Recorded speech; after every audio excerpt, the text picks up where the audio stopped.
Parkland in the room. Annette, come up here. Come up here. No. I have something for you.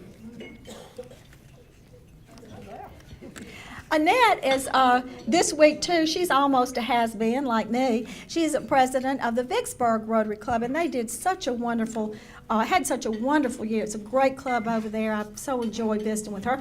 And I was not able to come over and give this to you, so I thought Annette's here today. I'm giving you the presidential citation for the Interact Club that your club sponsored this year.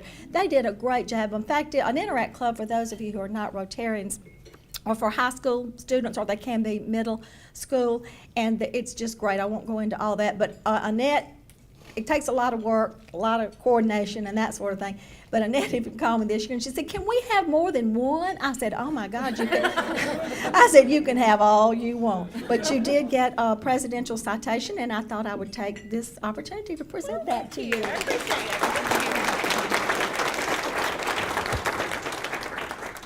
But I still want to come to Vicksburg and visit. It's so much fun over there. As you all know, and most of you had the opportunity to speak to Dr. Whitlock, Dr. Sylvia Whitlock, who is our guest today. She is from Laverne, California. I think I mentioned to you, most of you, that this is her very first visit to Mississippi. She's never been here before, so I want all of you to really make her feel welcome while she's here. She's got quite a bio. I won't give all of it to you, but I would like to tell you a good bit of it because I want you to know how special this lady is.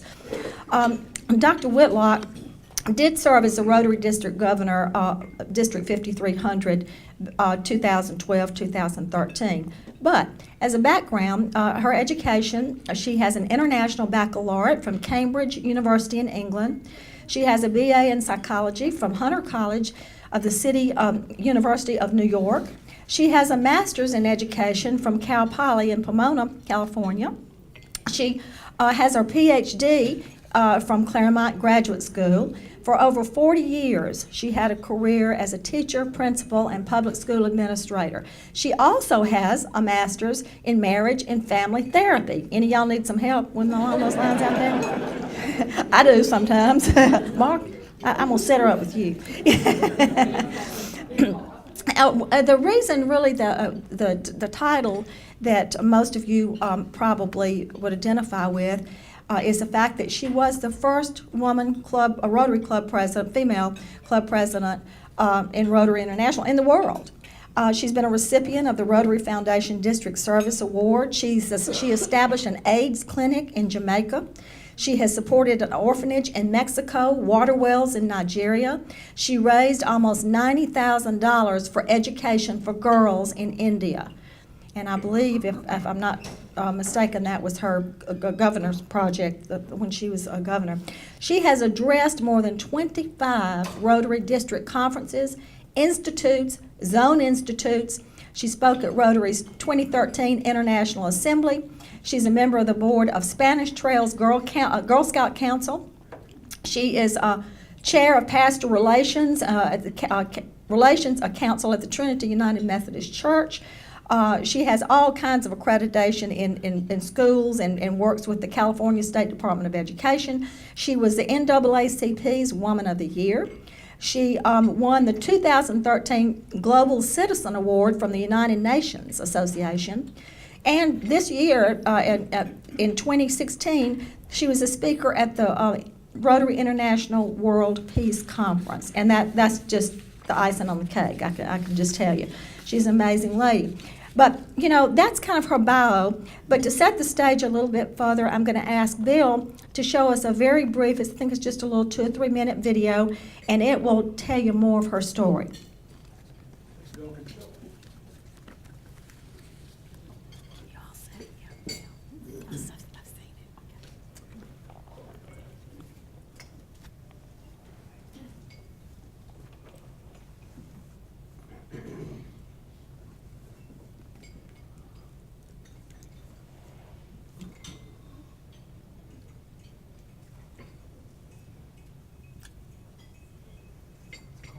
Yeah. That was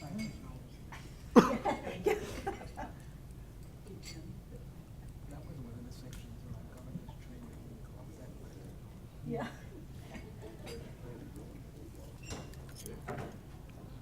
Think we're going to get there, Bill? I don't know. It's not happy right now. Oh, okay. Well, let me just read a little bit. And what we may do is, okay, let me just read a little bit more. Dr. Whitlock just told me, she said, you know, this is some of the Rotary training that we used to have, and it's called Death by Technology. Ain't it so?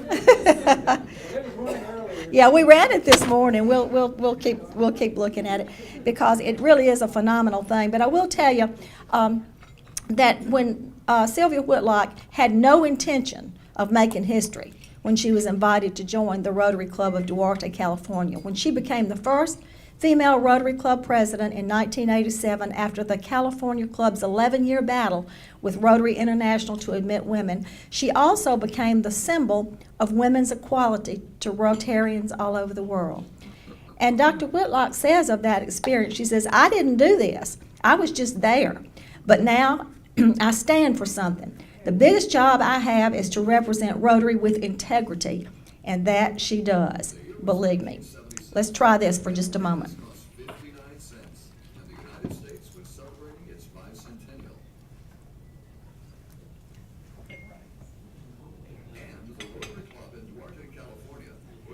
Just about to celebrate its 25th birthday by violating Rotary International's bylaws and inviting women to join the club.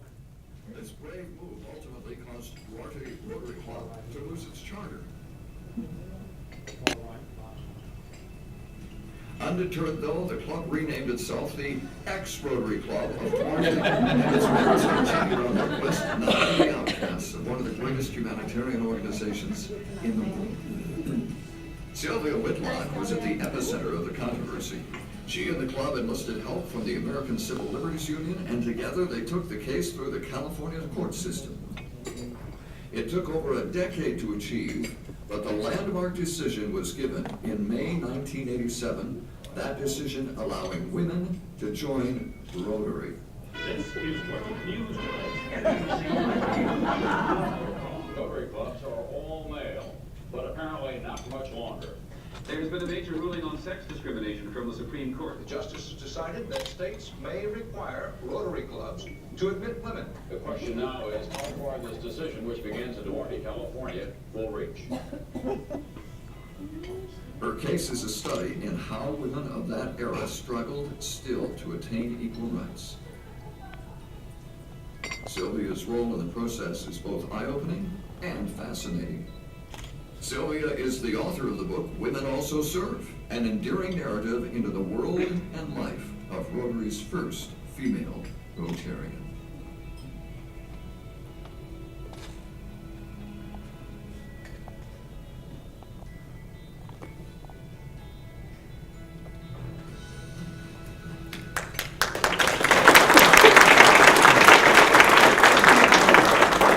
So if you would please make welcome Dr. Sylvia Whitlock.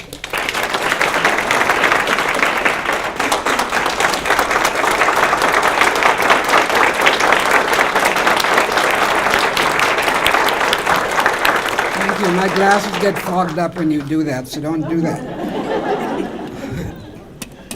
How many of you here are Rotarians? Just raise your hand. Okay. How many are not Rotarians? Are you Rotarians looking? These are the guys you need to take off after before they leave the room. Thank you for inviting me here. When I was invited to join Rotary, a long time ago, I didn't anticipate spending the next 30 years talking about it. But because new Rotarians have no idea of what transpired, and most people who are not even in Rotary don't know, I'm still talking. It may be difficult today, and maybe not, to think about the kind of exclusion that was going on then, but there it was. In the May issue of the Rotarian magazine that all Rotarians get, President Ravi addressed some of what that exclusion does. So here we are in Jackson, Mississippi, in District 6280, is that right? 6820. That's what I have written here, 6820. 6820. Governed by a woman on the edge of tomorrow. a tomorrow which will see polio eradicated from the world. It's only endemic in 2 places now. But it has also seen the acceptance of women in Rotary about to observe its 30th anniversary.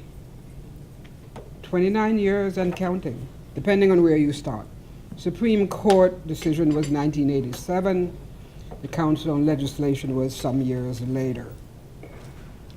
How many of you were members of a Rotary 29 years ago? A couple of people. How many of you, before this program was announced, knew that there was a time when women could not be Rotarians? Okay. I knew, because I was one of the women invited by Superintendent Richard Key, he is the man, Richard Key, to join the ex-Rotary Club of Duarte. What I knew about Rotary then could have been written on the head of a pin. I knew about Kiwanis. Do you know what Kiwanis means? Waiting to get into Rotary. You guys laugh, but a Kiwanian told me that. And you know, they do wonderful work just as Rotarians do. But I also knew about Elks because they wear those interesting looking hats that you see on the street when they're in town. And I knew about Lions because they provide eyeglasses for students, and I was a school person. But I literally had never heard about Rotary. Not an uncommon occurrence. But I knew that in my school district, they were locked in a fight with Rotary International, with a small club and Rotary International. So my small club was in Duarte, little bedroom community in the San Gabriel Valley, home to the City of Hope, that big cancer hospital, and the Duarte Unified School District. It was a small club struggling, as we all do, to increase membership. The year was 1976, and the superintendent of schools, Richard Key, who deserves all the credit. Richard has passed away, but he was the person who changed Rotary. I didn't. He did. He deserves all the credit for this action. He looked around at his community, and he saw all these manager types, the scholars, psychologists, the journalists, school principals, perfect for rounding out the Rotary classification. And so he thought, they were all women though, and so he thought, why not invite these women to join Rotary? And so he called the district governor, who shall be unnamed because he didn't pass the 4-way test. And he confided his plan, and he asked him what he thought. And the governor, I won't tell you his name, but you can look him up, said, go ahead, but when you send their names into headquarters, just send their initials. Just use their first name initials. Why? So nobody would know they were women. And so he did. The action was not without its dissenters. One member of the Duarte Club was so against this, he predicted the death of the club, and he resigned. And this left our undertaker classification open. However, the women came in, and they entered into the spirit and work of Rotary and got busy planning their first event, which was the 25th anniversary of the club. Everything was in place, and the international representatives planned their recognition of this milestone, as they do for all clubs' milestones. And at the festivities, the Duarte women were introduced, to the palpable consternation of the representatives. Women? The buzz was obvious. We don't have women in Rotary. And so the representative returned to Evanston after the party was over. They stayed throughout the party. But after the party was over, they went back to Evanston and reported, can you imagine, they have women in a Rotary club in Duarte. And headquarters didn't lose any time in writing back and saying 3 things. Women are not allowed in Rotary. The women need to be asked to leave. And if they do not leave, the club must stop calling itself a Rotary club. Just simple, that. So the club took a vote, and they decided they would appeal to the board of directors. But the board of directors notified them that only real Rotary clubs can appeal to the board of directors, and if you have women, you're not a real Rotary club. So they thought that maybe they'd look at some other things. But to seal its intent, International Center Representative Duarte to remove the charter of the club. They came to a meeting in the little cafe where we met and asked for our charter, and they took the charter of the club away. So the club decided it would appeal to the Council on Legislation. Anybody can appeal to the Council on Legislation, which was meeting that year in Tokyo. So one member was chosen, Mr. Rotary we call him, Luke McJimson, he was a long-time member of Rotary, to take the case, and our little community had bake sales and lunches and raised money to pay Luke's fares to Tokyo, and he went. It was an interesting situation, however, because when the issue came up at the Council on Legislation, it was not whether women should be admitted to Rotary, but it was whether the Rotary Club of Duarte had violated Rotary's bylaws by inviting women. And of course, they had. The vote was 1,000 to 34. I have no idea what kind of voting they were using at that time. The vote was 1,000 to 34. There were at least 34 delegates who were sympathetic to the issue. And I met one of them when the Rotary Convention was in Calgary. I was on a train riding to Calgary and sitting across from this man and his wife. You know how you like to read people's name badges? See, mine says my name. That's it. It doesn't say where I'm from. But you read name badges, and he looked and he said, Duarte, he said, is that the district that invited women to Rotary? And I said, yes, and I'm smiling. It's a big smile because obviously I'm a Rotarian now. This was a long time ago. And he said, you know, I was at the COL in Tokyo, and I voted to have women admitted to Rotary. That wasn't the issue, but he thought that was it. I voted to have women admitted to Rotary because I thought they should always be there. And his sweet little wife, sitting next to him, said, I didn't think so then, and I don't think so now. And I thought, why? And she said, you know what? Because we have our men going out to meetings at night, and they're meeting with women, and who knows? And I thought, see, the men are not trustworthy, and the women were really suspicious. And most of our opposition, you need to know, did come from women. There weren't men that opposed it. Well, some men did, you know, because we were ruining the old boys club, and they didn't like that stuff. But there were a lot of women. But here's a little known bit of information. In the 1950s, when the COL met in Detroit, a club in India had put an item to change the bylaws about women. And it was defeated, and the club didn't press it, they just went away. And of course, there was the Seattle 10 or the Seattle 5, but they never did anything really solid with it. But even more interesting, the first Rotary Constitution did not specify that Rotarians had to be men, just persons of good character. But that was a time when there were few women in the workaday world, and men were the ones engaging in fellowship and business activities. And somehow the bylaws evolved. They just kind of morphed into men of good character. So Rotary International sent a representative to make sure we understood that. If I could ask Paul Harris a question today, it would be, and there's a nice, how many of you have been to Evanston and gone to headquarters? And there's a nice big model statue of Paul Harris, and I shook his hand and I said, would you have excluded women from Rotary? And he didn't say a word.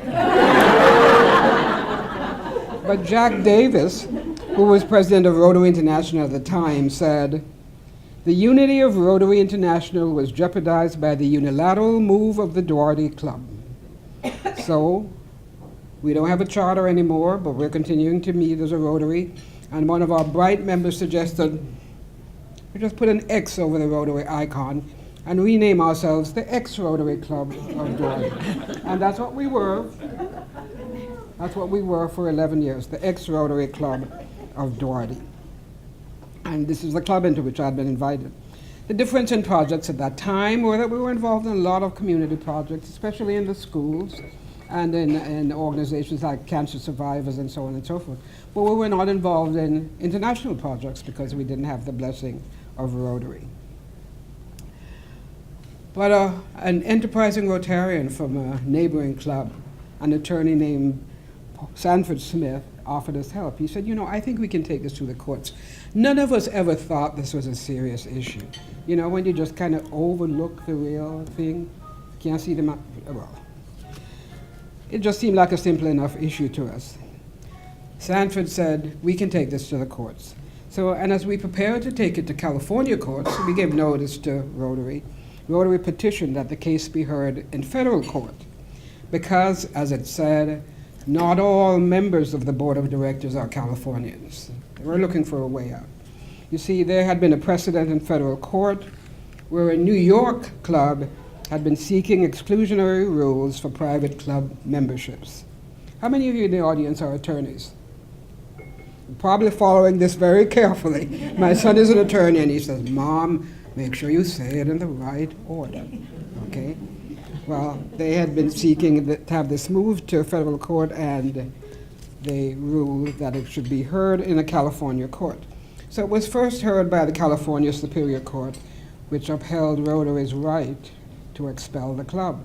And we thought, wow, this is serious stuff. A court can tell them they can do this. So we didn't want to drop the issue, and our attorney advised that we appeal it to the California Appellate Court. That court ruled that under the Unruh Act, the California Act, which banned discrimination in public accommodations, which Rotary was deemed to be, and I'll tell you why, the club should not be expelled. Thus, the Superior Court's ruling was reversed. At that time, approximately 80% of Rotarians had their dues paid by their employers. It was a public accommodation. Rotary International immediately appealed. They were serious, really much more serious than we were. We thought we could just go ahead and do this and, it was okay. But they appealed to the California Supreme Court, which refused to hear the case, essentially affirming the decision of the appellate court. But now that decision, remember, the California decision, was incumbent on all California Rotary clubs, but only California. However, this is the really good stuff I'm getting to now. Before women, things changed really slowly in Rotary. This was the year in which I was president-elect, and so I was invited to send pets, and I got the requisite postcard which said, we're going to take director pictures, so bring your coat and tie. So, at that meeting, there were 290 men, and I was the only woman. It really kind of interesting. The men were wonderful. But the nicest thing about that proportion, remember, 290 men and one woman, the nicest thing about that was that during restroom breaks,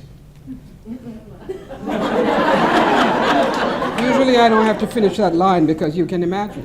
There are long lines outside the men's restrooms, and I could just sashay past. This was 29 years ago, and I could sashay past right into the women's restroom.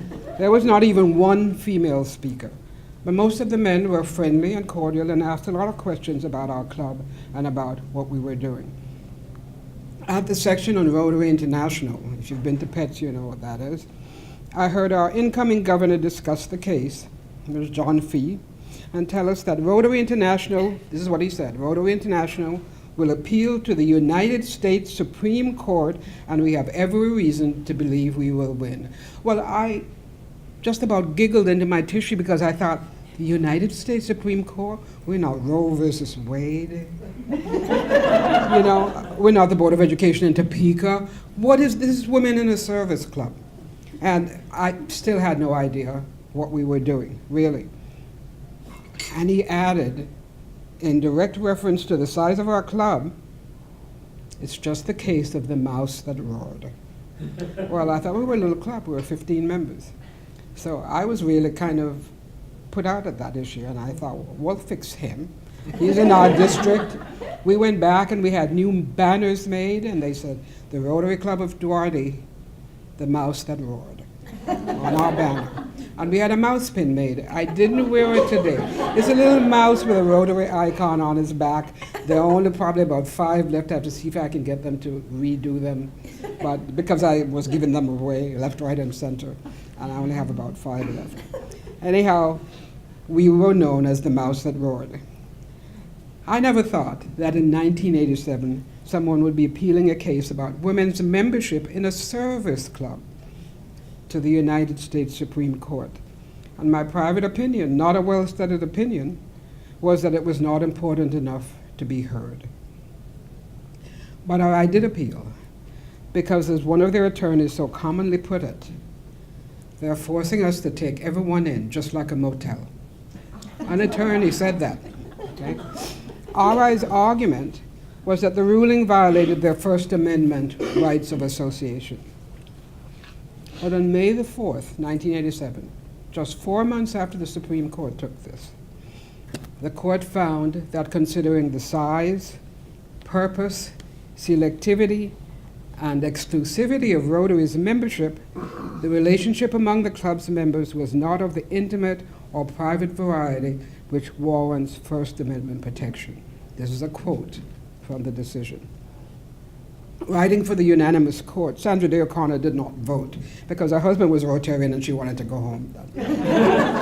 Justice Powell argued that many of Rotary's activities, including their meetings, are conducted in the presence of strangers, and because women members would not prevent the club from carrying out its purposes, there was no violation of associational rights. Furthermore, he said, and this was a big furthermore, the thing that escaped us all, furthermore, even if there were a slight encroachment on the rights of Rotarians to associate, that minimal infringement would be justified since it serves the state's compelling interest in ending sexual discrimination. And there it was. The decision was now incumbent on all USA clubs, including Seroptimus and Kiwanis and every other service club, okay? So I was driving to my job as principal of an elementary school when the news came over the airwaves. This was probably about maybe 7:30 in the morning. Well, remember, we're on the West Coast. And I'm sitting in the car, listening to the radio, listening to this in disbelief, and looking around to see if anybody else is. They're looking and wondering. So by the time I arrived at the school some 20 minutes later, I think all the media in the world were on my doorstep. Well, you know, they had the news 3 hours before, you know, and they had time to get ready and come. I didn't turn on the radio until I got in the car to go to work. And I didn't know the news was going to come that quickly. We actually met when I was in Chicago some weeks ago, met a young man who was in law school and was in Washington when the Supreme Court handed down the decision. He was actually in court that day. And he was the center of attention because he actually heard what was going on and was somebody who had been present that day. Mary Lou Elliott, she was in one of the pictures, the first woman invited, and I were interviewed by CBS newscaster, veteran newscaster Warren Olney. Some of you may remember Warren Olney for the networks. I think he now broadcasts for NPR. And I was asked many questions to which I gave studied and intelligent answers. I think I'm a bright person. I can answer your question. I thought I was. Near the end of the interview, in fact, we were already on our feet. It was about 4 hours long. I was asked how I got selected to be president. Now, you don't ask a Rotarian that question because they give you the same inane answer. What is it? You guys know the answer. Yeah, missed the meeting. I don't know, I must have missed the meeting. Standard response. So in a careless and decidedly unstudied moment, I said, oh, I don't know. I must have missed the meeting. And that evening, for those of you who remember, the story was the top of the news, including my inane and embarrassing response. Oh, I don't know, I must have missed a meeting. I started to learn then of the capriciousness of the media. I knew that I was going to have to adopt a more serious mode, especially if there's a camera in your face. So I'm a quick study, and I did. Back at the club, we had to move our meeting place because we couldn't accommodate the press and the visitors who were ever so curious. And I mean not press from the US. There were people from Japan, from Germany, from France. Everyone wanted to see this little club. We did not realize, we had a tiger by the tail. We didn't realize the issue. We really didn't. As I said, it was a membership issue in our club. And we didn't realize the far-reaching consequences of that action to invite women into a well-established service club. We didn't realize what that would mean. I learned how to be circumscribed in my answers, in any and all the answers that I would give about the case. This was also my year as incoming president, and I had to settle into the goals we had set, including Polio Plus, which was starting just about then. And the whole world was watching us. We had some interesting telephone calls, including one that asked if the food were any better now that there were women in Rotary. I said, no, we're in Rotary, we're not cooking it. Some were decidedly less pleasant. We didn't get a welcome back from Rotary International, but they did send us a new due schedule, so we knew they knew we were there. In 1989, the council legislation, after an impassioned plea from Frank Devlin, voted to accept women into Rotary. But it wasn't, I remember this 1989 COL, it wasn't until April 2004 that the Rotarian magazine printed several articles about women in Rotary. They just made believe we weren't there. Every now and again when we have an anniversary, there's a little 2-line comment in the contents page that says anniversary of women in Rotary. April 2004, the Rotarian printed several articles about women in Rotary. And then I was, are you ready for this? I was the centerfold. It's full of talk.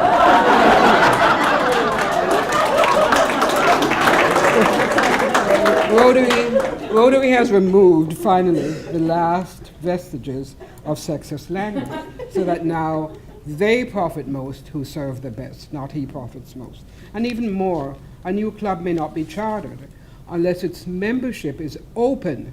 It doesn't have to consist of, but has to be open to both men and women. There was a club in New Jersey that still doesn't have women members because it says they can't find any capable women, and we have to figure out what's going on in New Jersey. And Rotary is threatening to remove their charter. Isn't that interesting? Wouldn't that be interesting? To remove a club's charter because it has no women? Oh, well, this did not start as a women's issue, but as a simple attempt to recruit more members into Rotary. So how successful has that been? 30% of the Rotarians in the US are women. There's still some room. Only about 18% of the Rotarians around the world are women. Still a lot of room. So can men and women work together in Rotary? Well, they have for 29 years and counting.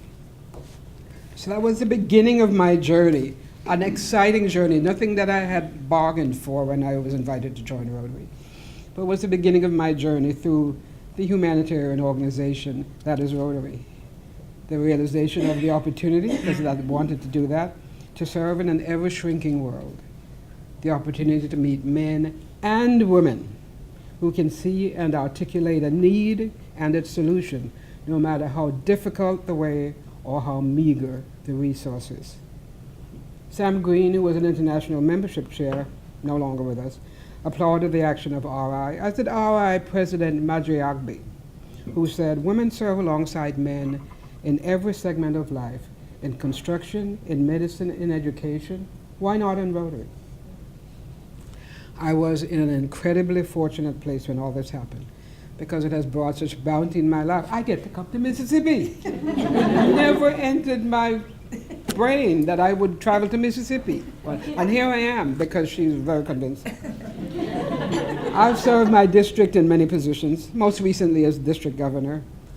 I've spoken to zone institutes in my own zone, but also in Kentucky, in Minneapolis and Kansas City, and I just returned from Evanston, where I spoke to headquarters staff. That was really interesting. So I've addressed the International Assembly of more than 500 district governors from around the world. I was invited by Ron Burton. He wanted somebody to talk on diversity, and he thought, men versus women, boy, that's diversity. And he invited me to talk. He didn't know what he was in for.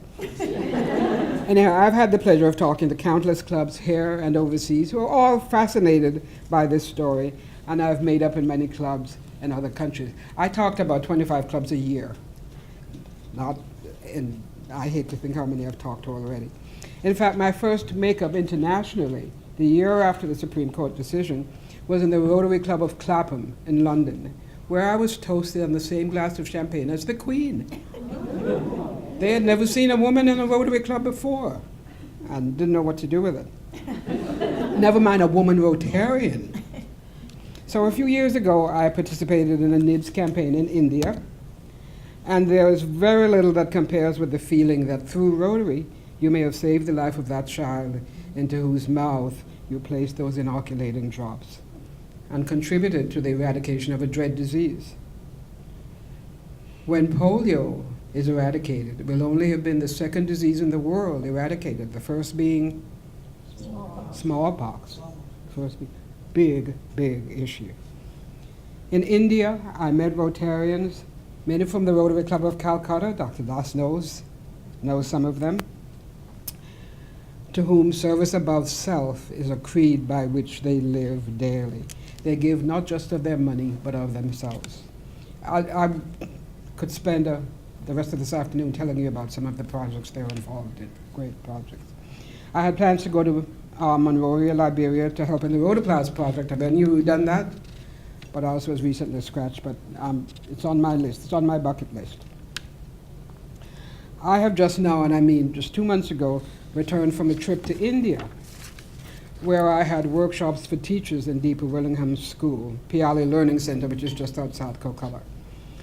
This is a school started as an education for girls project, and it was really interesting to hear Cliff say, when Polio Plus is finished, what will Rotary take on? His suggestion was education for girls. I hope that somewhere around that we'll see that happen. That Education for Girls project now fits into every area of focus that Rotary is serving. My grandmother raised me in Jamaica. I was born in New York City. I grew up in Jamaica. And I will continue to live out her example. She didn't know anything about service above self, but she served everybody in the community. And she was a good example for me. I do believe that until we meet the needs of people for food, education, clothing, shelter, clean water, health care, and all the basics, that we cannot begin to have them respect the concept of peace. I have learned over the years that my community is not just the residential area in which I live, or the town that supports it, or even the state that governs it. We are citizens of the world, where every action, however remote or seemingly far removed, has a ripple effect on us and on all others. To the extent that they are well, we are well. I listened to the news yesterday and today about the airport bombing in Turkey. And I had in my house an exchange student who came from Turkey. And I went to Turkey and visited her, and we have exchanged visits back and forth. The world is a smaller place. And I know that airport. I've been in that airport many times. It comes right home, okay? To the extent that they are well, we are well. The news that grabs our attention these days has to do with what is largely a denial of the diverse people we are. People are still being segmented by race, religion, color, creed, ethnic origin, and sexual orientation. And as Rotarians with a worldwide presence, we are conveniently situated to effect change. Past President Gary Huang asked us to light up Rotary. President Ravindran asked us to be a gift to the world. How better can we do that than by being the prime example of change in our organization?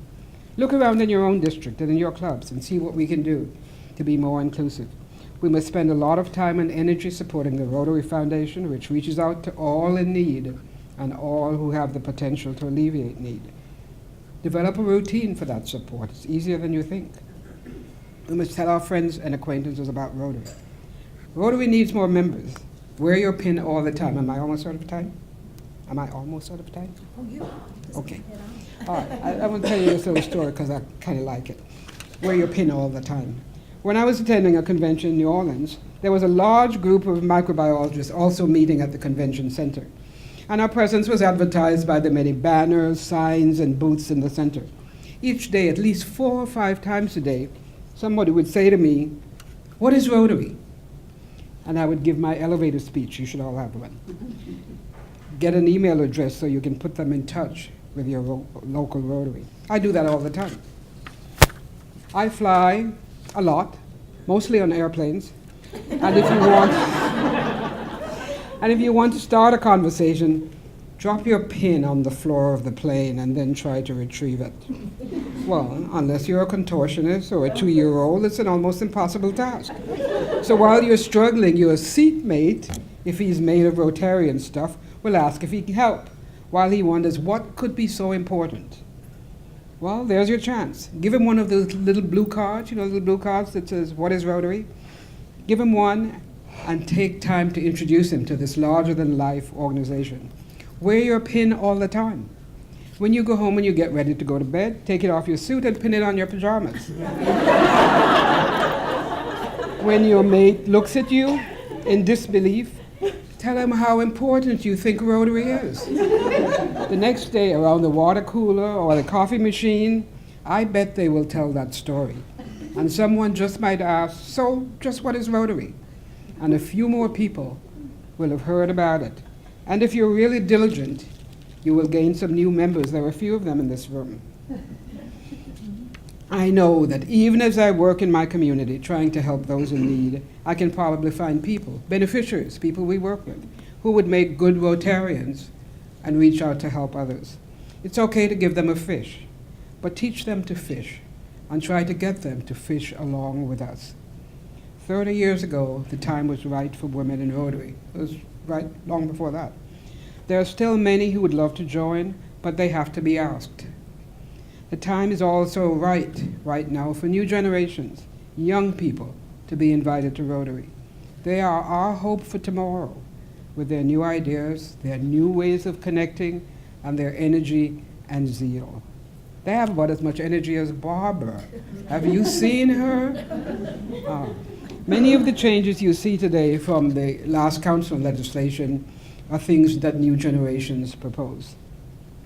So I'm a Rotarian who in this ever-shrinking world will work to find others who can help us to make it a happier place, cleaner, more self-sustaining, and more peaceful than it was when I came into it. I will support the fact that Rotary functions on the edge of tomorrow with fine men and women of character who in service above self know that they profit most who serve the best. I would like to thank Barbara Travis, your outgoing DG, who was probably more warm, welcoming, and hospitable than anybody else that I know, than many people that I know. And I want to thank Roscoe, where's Roscoe? Roscoe, for picking me up today and listening to me just go on and on about my grandchildren. But I was kind of priming him so when he becomes a grandfather, he'll be ready, okay? But I want to thank them for making it possible for me to be here today, and I want to give Barbara a copy of my book. Thank you.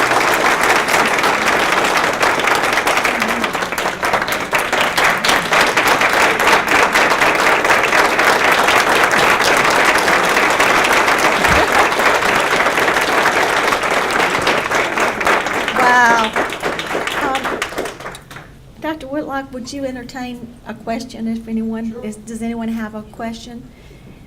That was great. I laughed a lot. I didn't know you were a comedian. You never told me. Were we upset? Were we annoyed? Were we irritated at the stuff that was going on? We paid absolutely no attention to it. And our attorneys are here and know the clients don't even have to be in court. They knew what we were about and they took on. And so we just went on and did the work that we wanted to do. And we really were never irritated by the situation. Yes. I will make this comment. One of the classes that I teach is constitutional law, and that case is in every constitutional law book. That is great. Well, listen, thank you for your attendance. And I do want to say this book tells her story. I mean, Dr. Whitlock tells the story in this book. It will be in the next room for any of you who might be interested in purchasing a book, and she'll sign it for you. She didn't bring very many. She just brought a handful, and I said, Dr. Whitlock, you'll be running out of books in less than 10 minutes. So if you want a book and you can get first in line, that'd be great. And if you want one and you miss out, you can get one on Amazon. Is that right, Dr. Whitlock? You can get it on Amazon.com, iUniverse, any place where they sell books. Okay. But she does have a few today, and she'll be at signing books right after the lunch. This has been a great day. Again, thank you so much. And I do want to mention to you that Pam and Amanda and I, and also Sister Dorothea, we're going to bring you in on this. We've sort of become partners in crime here, and would like to do this next year. And if you think, all of you, to help us grow these great programs for women in Rotary and the smart men who brought us here, that the next program will be on March 8th, which is Internet. Where's Gabriel? There's my wonderful friend Gabriel back there. We work together with MDA. He's a trade specialist, protocol officer, whatever you are now. But he knows how I love, this kind of thing, and we have done things on International Women's Day before. So we will choose that day to do the next Women in Rotary program, which will be March 8th, and probably here again, right? Okay. So anyway, thank you so much. We've enjoyed it, and have a wonderful day. All right.